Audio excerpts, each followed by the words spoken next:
everyone, this is Mac from Mac's Cozy World. Welcome back to my channel. For today's video, I thought we'd talk a little bit about crochet hooks and my experience with them so far in my crochet journey.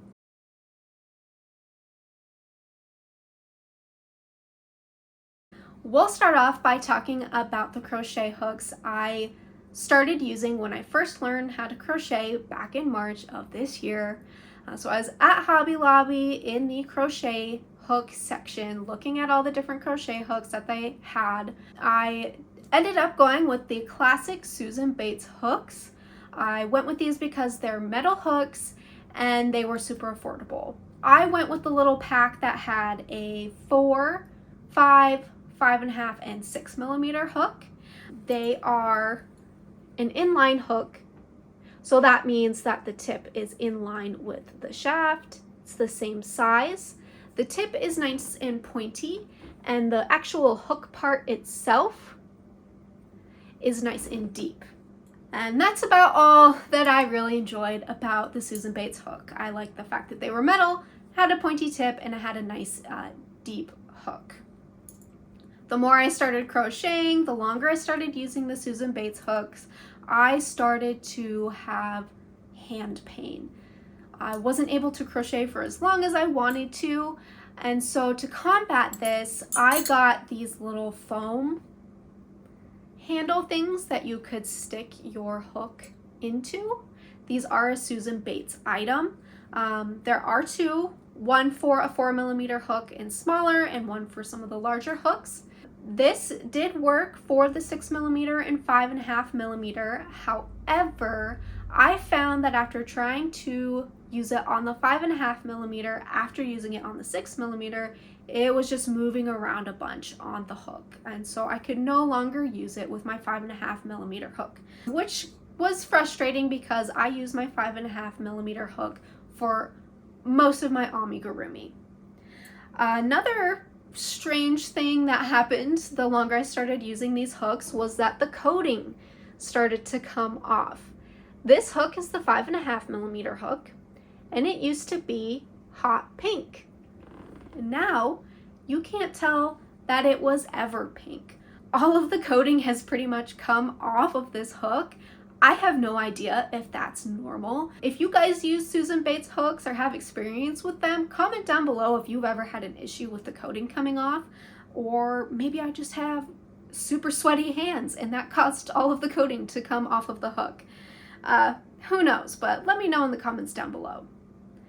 So with the coating coming off, you have the issue of extreme drag. So even just moving my finger down along the hook, I can feel drag against my skin. So imagine using that when you're trying to crochet. The drag on the yarn was horrible. These hooks were really starting to make me not enjoy crochet as much. And so because of that, I decided that I wanted to invest in a better crochet hook set, especially since I found that I loved crochet and it was something I really wanted to continue doing.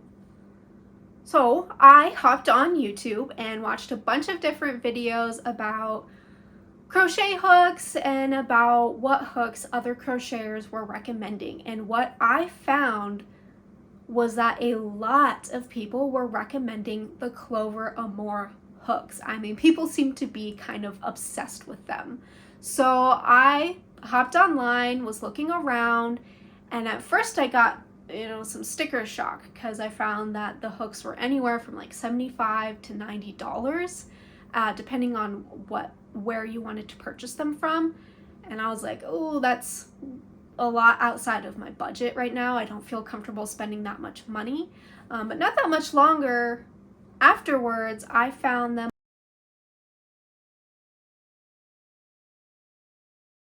I looked through the reviews on that listing for those Clover Amour hooks and found that by and large a lot of people liked them, and I only found one instance where someone was sent counterfeit hooks, so that was something I was wary of, and something that you guys should be aware about if you're looking to purchase the Clover Amour hooks off of Amazon.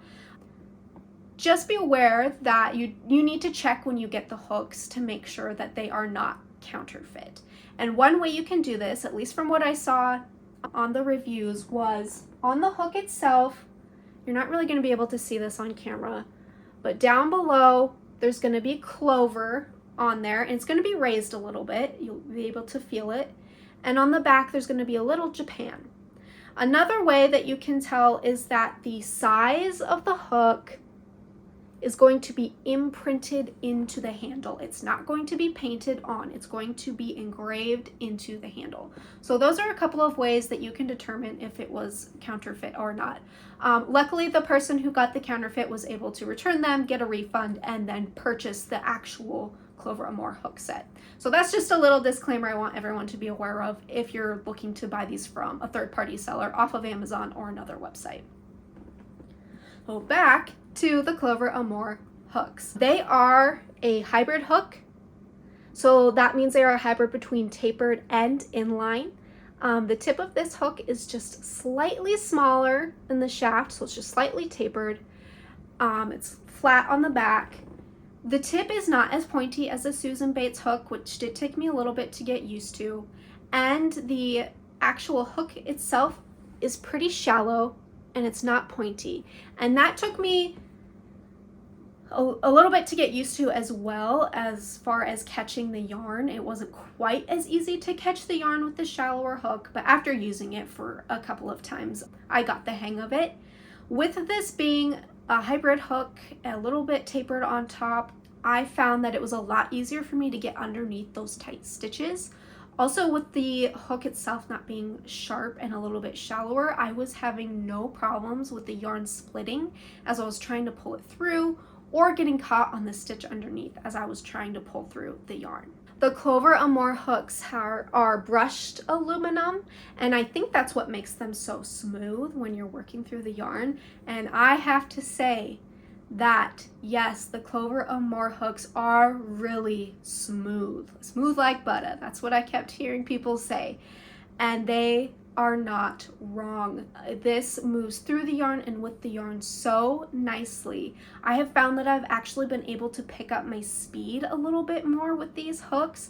Still not a fast crocheter, I'm still pretty slow, but I was able to move a little bit faster with these hooks because I wasn't having drag, I wasn't having snagging, and I was able to get underneath those tight stitches a little bit more. Another thing that I really love about these hooks are the handles. They're more ergonomic, they're super comfortable to hold. I do not get any sort of hand pain, at least with my hooking hand, when I'm crocheting. I occasionally get it in my hand that I'm holding the yarn in because I tend to have really tight tension, but that has nothing to do with the hooks. That's my own problem that I need to work on. I am not having any sort of pain caused by the hook themselves. I can crochet for a lot longer, and so that's super awesome.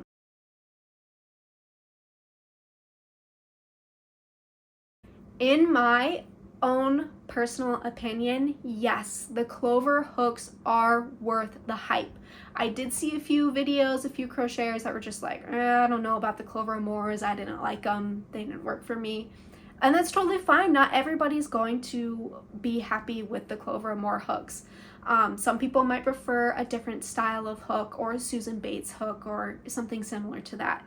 Personally, for me, the Clover Amour hooks have completely changed my life with crochet. They've made crochet even more enjoyable and so much more fun for me. I've been using these for almost a month and I will never go back. I would eventually like to try some other hooks, but right now I'm pretty happy with the Clover Amour hooks and see myself using them for a long time. I really hope the smoothness does not wear off like it did on the Susan Bates hook. These hooks are definitely worth the hype. And like I said, I did find them on sale on Amazon for $40, which I thought was a great deal. If you aren't comfortable buying from a third-party seller off Amazon, you know, they have them at Joann's, they have them at Michael's, I think. They have them at a lot of different craft stores. So if it's in your budget to spend a little bit more and you're more comfortable purchasing them from an actual store or from the Clover website themselves, you know, there's no problem in doing that. But let me know in the comments down below what you think, what type of hook you used, and maybe what hooks you might recommend to other crocheters. Also, if you've made it this far in the video, leave a comment of a fish hook. And go find me over on Instagram at MaxCozyWorld. Find a post that you like and leave a fish hook comment. That'll just let me know that you found me from YouTube. And with that, that is all for today's video. If you like this video, please hit the like button. If you want to see more content from me, please hit the subscribe button. Every like, comment, and subscribe really helps me and my channel grow, and I really appreciate it. Until then, I can't wait to catch you guys in my next video.